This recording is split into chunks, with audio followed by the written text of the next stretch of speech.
Hello, everyone, and welcome back to Easy English. I am so happy you're tuning in today for another episode of our series, Everyday Real World English Conversation. I'm Emma, your host, and I'm joined today by my good friend and fellow English enthusiast, Leo. Hi, Emma. It's great to be back in the studio. Hello to the Easy English family all around the world. I've been reading the suggestions for today's topic, and honestly, I think this is the number one thing people ask us about. I agree. Today, we are talking about something that feels like a superpower when you finally get it right. Our topic is how to train your brain to speak in English. We're going to cover English listening practice and the ultimate goal, learning how to think in English so you can stop translating in your head forever. That translation trap is real, Emma. It's like having a slow internet connection in your brain. You hear a sentence, your brain sends it to the translation department, it processes, and then you finally speak. By that time, the conversation has moved on. It's frustrating, right? But today, we're going to give you a step-by-step workout for your brain to speed up that connection. We have a lot to cover in the next 15 minutes, so stay with us. But before we dive into the deep end, we have a quick request for all our listeners and viewers. Yes, if you love these conversations and want to support the channel, please hit that subscribe button right now. It helps us keep the lights on and the lessons coming. And don't forget to follow us on social media for daily vocabulary and grammar tips. Also, if you're short on time, check out the video description. We have links to shorts and clips of the best parts of this episode so you can review them whenever you want. All right, Leo, let's get into it. Why is it so hard for people to stop translating? I mean, we know the words, so why can't we just say them? I think it's because our brains are designed to be efficient. Your first language is like a well-paved highway. English, when you're learning, is like a muddy path through the woods. Your brain naturally wants to take the highway because it's easier and safer. That's a great analogy. So, to think in English, we basically have to pave that muddy path until it becomes a highway, too. And the first way to do that is what I call the object name game. The object name game. That sounds fun. How does it work? It's simple but powerful. Wherever you are right now, maybe you're on a bus or in your kitchen or at the gym, look around and name every object you see in English. But here is the trick. Do not say the name in your own language first. So if I see a chair, I don't think of the word in my language and then say chair. I just look at the object and the sound chair should be the first thing that pops up. Exactly. You are bypassing the translation. If you see a window, think window. If you see a dog, think dog. If you do this for 5 minutes every day, you are building a direct link between the physical world and English words. I used to do this when I was driving. I'd see a red car and think red car. I'd see a green light and think green light. It actually becomes quite addictive once you start. It does. And once you're comfortable with single words, you move to the next level, the simple narrative. This is where you describe your own actions in real time. Oh, I love this one. It's like being the main character in a book and you're the narrator. Exactly. Let's try it right now. Leo, imagine you're waking up. What are you thinking in English?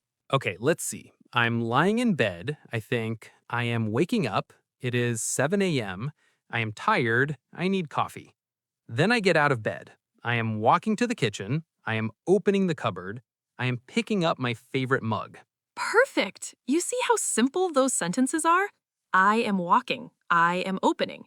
You don't need big academic words. You just need to connect the action to the language.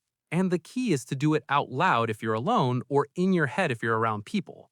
If I'm in the supermarket, I might think, I am looking for apples. These apples look delicious. I will buy 5 apples. That's the secret, Leo. People think they need to have deep philosophical thoughts in English to think in English, but you have to start with the apple thoughts first. It makes sense. You build the foundation with the easy stuff. But what happens when you're listening? Sometimes I hear English and my brain just freezes. That's where tip number 2 comes in, targeted listening practice. To train your brain to speak, you have to flood it with input that it actually understands. This is what people call comprehensible input, right? Exactly. If you're a beginner and you try to watch a fast-paced medical drama like Grey's Anatomy, you're going to feel overwhelmed. Your brain will give up and go back to the highway of your first language. So instead of watching something way too hard, I should find things where I understand maybe 70 to 80% of what's being said. Yes, when you understand the majority of a sentence, your brain can guess the meaning of the new words based on the context. That is how a child learns. They don't use a dictionary, they use context. I always tell people to watch cartoons or vlogs about things they enjoy. If you like technology, watch an iPhone review in English. You already know what an iPhone is, so when the reviewer says the screen is vibrant, you can see the screen and you realize vibrant must mean bright and colorful. That's a perfect example. And don't be afraid to watch the same video 3 or 4 times. The first time, you're just trying to get the main idea. The second time, you're noticing the grammar. The third time, you're noticing the pronunciation. Repetition is huge. I used to listen to the same podcast episode every day for a week while I was commuting. By Friday, I knew exactly what the host was going to say before they said it. That gave me so much confidence. That's a great tip, Leo. It's about building ear muscles. Speaking of our listeners, I want to take a quick break to interact with everyone watching. Yes, we are so curious about our audience. Please go down to the comments right now and tell us, which country are you watching from? We love reading your comments and seeing how far the Easy English family reaches. Whether you're in Brazil, Thailand, Turkey, or Poland, let us know. We also want to know, what is the hardest thing for you when you try to think in English? We read every single comment, and your feedback helps us decide what to talk about in our next episodes, so don't be shy. Okay, let's move on to the third big part of training your brain, the internal dialogue. This is a bit different from narrating your actions. This is about actually having a conversation with yourself. You mean like debating with myself? Kind of. For example, if you have a decision to make, try to weigh the pros and cons in English. Should I go to the gym today? Well, I am tired, but I will feel better if I go. On the other hand, I have a lot of work to do. I do this when I'm planning my day. I'll sit with my coffee and think, first, I need to call the bank, then I have to finish that report. After that, I might meet Sarah for lunch. That's exactly it.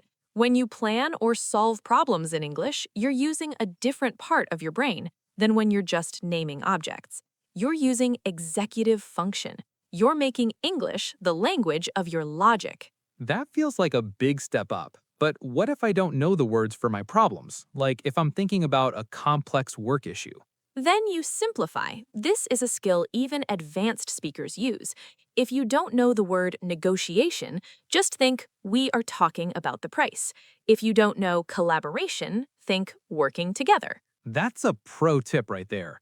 Thinking in English doesn't mean knowing every big word. It means being able to explain your thoughts using the words you do have. Exactly. And the more you do it, the more you realize which words you're missing. Then you can look them up and use them the next day. It's a natural cycle of learning. Another thing I found helpful was role-playing situations in my head. Before I had a job interview in English, I spent 3 days having the interview in my mind while I was in the shower. That is so smart. You're practicing the output before you actually need it. You're preparing your brain for the stress of a real conversation. And it works for simple things too. Before you go to a coffee shop, imagine the conversation. Hi, can I have a medium mate, please? Sure, would you like sugar? No thanks. By the time you get to the counter, your brain has already done the work. It takes the fear away. Because the thinking part is already finished, you can focus on the speaking part. So Emma, we've talked about naming objects around us, narrating our day, listening to things we like, and having internal dialogues. Is there anything else? There's one more thing, and it might be the most important, the no dictionary rule for certain times of the day. Wait, no dictionary? But how will I learn? I'm not saying never use a dictionary, but set aside 30 minutes a day where you are not allowed to use one. If you can't think of a word in English during that time, you have to find a way to describe it using other English words. Oh, I see. Like a game of taboo. If I can't think of the word refrigerator, I have to say the big cold box in the kitchen where we keep the milk. Exactly. See, that forces your brain to be creative in English. It stops the brain from cheating by going back to your first language to look up a translation. This builds true fluency. It builds that survival instinct in the language. If you're in a real conversation and you forget a word, you can't exactly pull out a dictionary in the middle of a sentence. You have to keep going. Right, and that's what native speakers do too. Sometimes I forget a word in English and I have to say, that thing you use to open wine bottles. A corkscrew. Exactly. See? The conversation didn't stop. We kept going.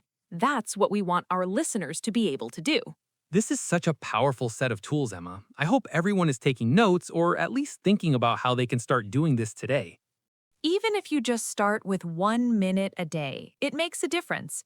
Your brain is a muscle. You have to go to the English gym every day if you want it to get strong. And don't get discouraged if it feels hard at first. Your brain will feel tired. That's a good sign. It means you're actually working. So true. If it's easy, you're probably just staying on that old highway. To build the new road, you have to do some heavy lifting. Well, we are coming toward the end of our time today, but let's do a quick recap of everything we discussed. Great idea. Step 1, name the objects around you. Connect the physical world directly to English sounds. Step 2, narrate your life. Be the voiceover for your own actions. I am cooking dinner. I am driving to work. Step 3, use targeted, comprehensible input. Listen to things you enjoy and that you can mostly understand. Let your brain learn from context. Step 4, have internal dialogues. Plan your day, solve problems, and weigh your options in English. Step 5, role play future situations in your head. Prepare for the stress of speaking by practicing in the shower or the car. And step 6, the no dictionary challenge. Force yourself to describe things you don't know the words for. If you do these 6 things, I promise you, within a few weeks, you will notice a huge difference. You'll find yourself thinking of an English word before your native language word. And that is the best feeling in the world. It really is. It's like a light bulb going on in your head. Well, that's all for today's episode of Easy English. Thank you so much for joining us, Leo. Your examples were fantastic. Thanks for having me, Emma. It was a blast. And to everyone listening, you can do this. We believe in you. We really do. Before you go, please make sure to subscribe if you haven't already. Share this video with a friend who is also on their English journey. Let's build this community together. And don't forget to check out our other videos on the channel. We have lots of practice conversations just like this one to help you with your listening and speaking. Thanks for watching, thanks for listening, and most importantly, thanks for practicing. We'll see you in the next episode. Bye, everyone. Keep thinking in English. Bye-bye.